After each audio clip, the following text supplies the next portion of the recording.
Hi guys, ভালেনে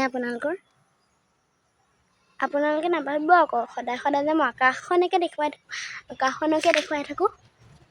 কাৰণ এটা হয়, কিন্তু কাৰণটো আগতে কথা এটা কওঁ যে এইফালে চাওকচোন পুৰা ক'লা ডাৱৰ আহি আছে, আৰু এইফালে চাওক আকাশখন ইমানেই নীলা নহয়, ক'ব নালাগে।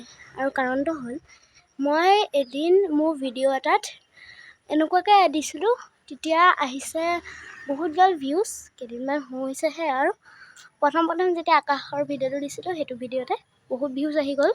তো মই ভাবিলোঁ আকাশৰ ভিডিঅ' দি থাকিলে আপোনালোকে ভালো পায়। মই দুটা নে এটাতহে দিছিলোঁ ভইচ অভাৰ।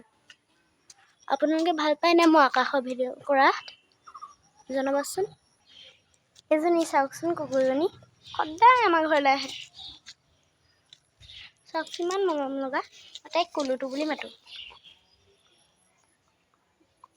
ইমানে ধুনীয়া নহয় দেখিবলৈ।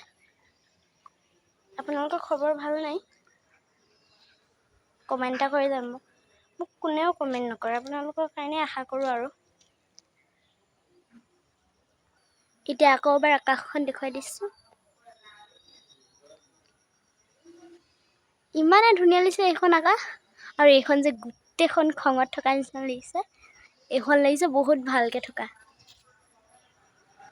আৰু বস্তু এটা দেখুৱাওঁ বুলি ভাবিলোঁ। সেইজোপা যে গছজোপা দেখিছে ডাঙৰ, সেইজোপা আমাৰ আম গছ হয়, চবতকৈ ডাঙৰ আম গছ। এজোপা মধুৰি গছ আমাৰ ভাগৰ, আৰু এইখিনিতে আম গছজোপা আছিলে আমাৰ, কাটি দিলে।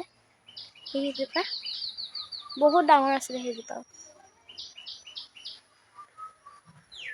আজিলৈ বাই বাই।